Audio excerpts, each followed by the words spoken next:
You ask Tiger to solve. This deals with linear equations with one unknown. The final result is q equals 20. Let's solve it step by step. Group all q terms on the left side of the equation. Subtract 10q from both sides. Group like terms. Simplify the arithmetic.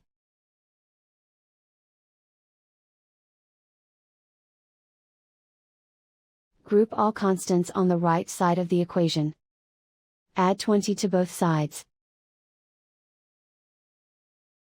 Simplify the arithmetic.